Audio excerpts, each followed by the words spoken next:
So I'm gonna show you guys my favorite way to rig the Sony a7 IV. Now this rig I think is great for run and gun dock work. This is great for, even production work. I just think it's a great all around rig for all kinds of shooting. But I'm gonna take this whole thing apart and I'm gonna show you each piece that I use to make this rig. So every part of this rig will be linked in the description below if you're interested. Okay, I'm not real good at flat lays, but here's everything in this rig laid out right here. And it looks like a lot, but I feel like it's really not. So one of the first things here is the a7 IV itself right here. And if you can see, I have this really cool Condor blue body cap here, which I really like. It's metal, it actually locks in. I think these are really cool. And the black looks good with the skin. If you're curious about my skin on the a7 IV, this is actually a skin from, it's either AlphaGuard, I think it's how you say that. And I've gotten a few, if you've seen the one on my FX6, that is from AliExpress. It's significantly cheaper, but it did take a lot longer to come in. So AliExpress, if you want to get like a cheaper one, but AlphaGuard's good as well. This one, I think might have been AliExpress. So yeah, just in case you were curious about the Condor blue body cap, I think it's really cool. But the camera itself, obviously. So the first thing I'm going to show you that I think is the coolest piece of this whole kit here is this SmallRig V-mount battery plate. This thing I love. This thing is one of the coolest parts I think in this whole build, because my B cam. I think my B cam needs to move a little closer. Hold up, let me get that a little closer. Is that better? So I want you guys to be able to see, like, this here is the coolest part I think of this whole thing here. This V-lock folds down. The V-lock mount folds down, folds up, and extends out. I don't know if you can see that there. Probably shouldn't have worn black here. V-mount. Yeah. See, this thing's really cool. So this is the main part I think that makes this whole rig. This is the heart and soul of it. But to be able to go to this, let's first talk about the cage. I have a half cage here. So I went with the half cage because I didn't want this to be a huge, big old rig. If I'm gonna go that big, of course, all my neighbors do yard work every time.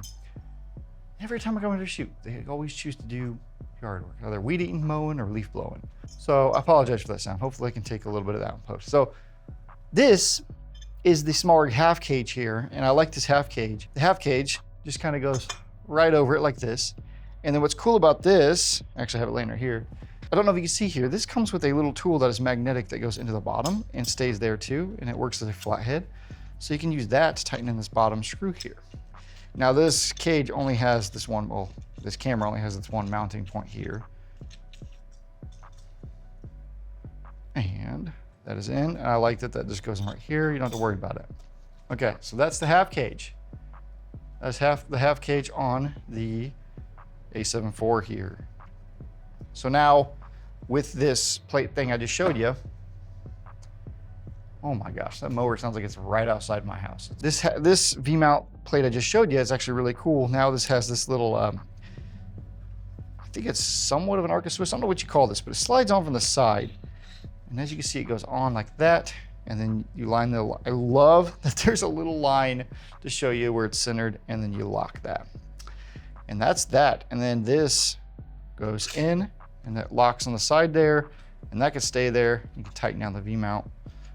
I love that. I love that that's all you really need to break down and throw that in the bag if you need to break this whole thing down. And this could stay like this. So let's leave it like this. Actually, no, I'll show you. When this unlocks, you pull this back, loosen this, lay this down, and then this monitor can pull out there. And then I like to push this V-mount all the way up against the viewfinder there. So now it's more like the screen sticking out on the side there. Well, let's go ahead and add the V-lock mount here. I just have a SmallRig 50 watt here. Try to keep this somewhat small, which this will power this camera for a very long time. This is not really a power hungry camera. And then I flip the monitor and lay it against the side there like that.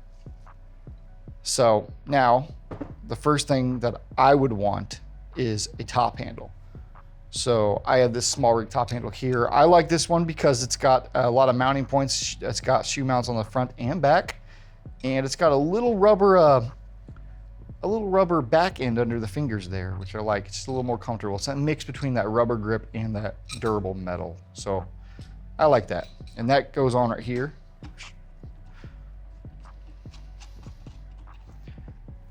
And then on the bottom here, let's go ahead and jump to the bottom.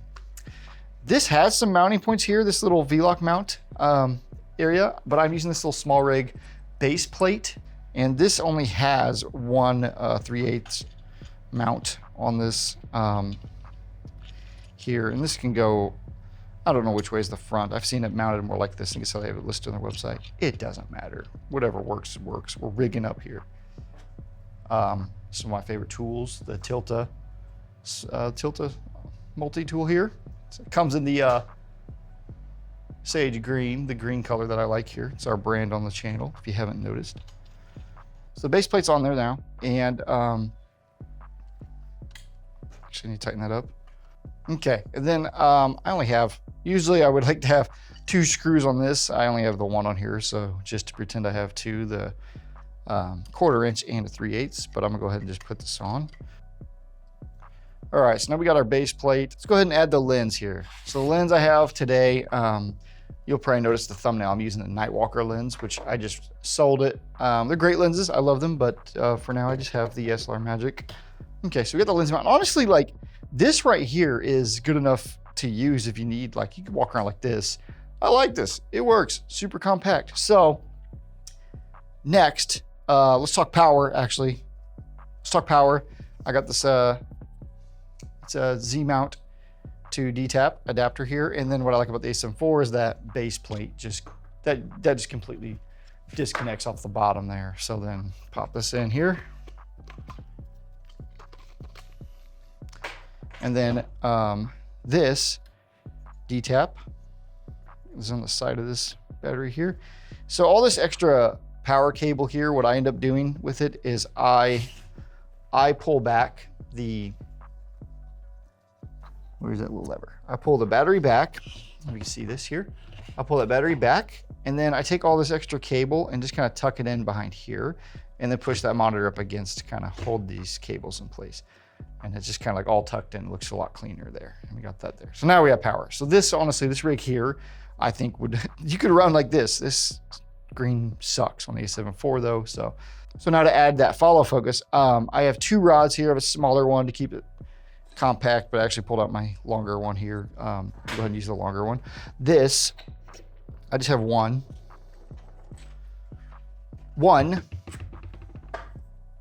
rod here. We don't necessarily need 2, but if it bothers you, you can add 2. And then I have this Tilta follow focus here, and it's, as you can see, this smaller lens, this the gears are right up against the rig, so this is really, really close to not working. But tighten this down here. It's back in here. Tighten this down. And then that's that. Look how tiny that is. Look at that. And you got the little follow focus wheel here. Okay, and then for audio, we're using one of my favorite mics here. I'm a huge fan of Sennheiser, but the Sennheiser MKE 600, because it has a 3.5 millimeter audio jack, which is perfect for the A7 IV, since that's all you get. And then I'm just using the shoe mount on the side here, the half cage, and the shock mount that came with the MKE 600. So, and even the cable, this cable came with the MKE 600. All this came with it. And I just run this into the side here. Boom. And honestly, like, this is how I was using it. I was using it like this. This was my rig I used that I shot a little bit of footage here, I'll show. And it was really comfortable to use. I like the compactness of this. It feels like a mini FX6, even though it's not what it is. And I can tell you that shooting on FX6s, I definitely prefer my FX6. And honestly, if I'm gonna go through the trouble of rigging this, I would just use my FX6. But I thought I'd go ahead and show you guys like an alternative here with a Cine lens if you kind of want that compact Cine cam setup. I like that. And then also ND filter, most likely gonna need one of these. I got this one from K&F here. The True Color K&F, there are better ones out there I'm sure you can get, but this one I haven't noticed a big color shift. And it's an ND and polarizer separate, so you can control both of those, which I love individually. So now at this point, this is how I was rocking with it, but if you want to go ahead and add a monitor, I got the small rig shoe mount, monitor mount. You can just go on the top here. And then I like, for this setup, because it's super light, I'm either using my Portkeys, which usually lives on my Red, or an Atomos Ninja. But this Andy Cine monitor, I don't know if they still make this specific one, but Andy Cine still makes monitors. This is a very, very affordable option. And I've been really happy with this monitor, and it's really sharp. I believe it's a 1080p. It takes a 4K signal, which is awesome. But it's a really sharp, lightweight monitor, and perfect for this little rig here. Just gonna throw a small NPF on, and then I got the small rig HDMI right here, and we can just throw that over here. Now, when you have the HDMI here, it's kind of hard to flip that screen out, but this is how I rock it. This is my compact run and gun Cine rig with the A7 IV here. I love this setup. It's really comfortable. It's not super heavy. Enough weight to take out those jitters there. It's really comfortable. And like I said, this monitor is nice. I don't know if you can tell from my top cam here, but it's a nice lightweight monitor. I really like it. So, and then you got, what I like to do is the far scroll wheel on the A7 IV. I have my mic gain set there, so I can control my volume in and out there. And there's also a headphone in and output you can have right here on this rig like that. And if you wanted to do something a little different, you can take the shotgun mic off with the 3.5 and run something like your DJI mics into it and have 2 mics on people, or Hollyland, whatever. Any kind of wireless mic setup that takes 2 inputs in and puts on the left and right channel also works. So this is, I really like, even just looking at this now, with a lens like this now, if I were to use, I have, for example, I have my Sirui 50mm lens. It's a little bit bigger. It does add size to that, and I'll just go ahead and put that on here to see what it looks like. It does get bigger when you add a lens like this. So, like, when I created this rig, I was keeping compactness in mind. I really wanted something small that's not too bulky, that doesn't get in the way. I can't see. There we go. Okay. And then the follow focus, I'll have to scoot down a little bit here. That's why I had the longer rod on here, is because if I want to swap to different lenses. And there we go. Now I have a 50mm Sirui lens. It looks a little bit bigger when you're using a lens like this, but this even works still here. And you're going to want to monitor with D-squeeze if you're using anamorphic on the A7 IV. I don't believe there's been an update that I haven't missed, maybe, that added D-squeeze, but I doubt it in the A7 IV. I think the FX3's got that, and the FX30s.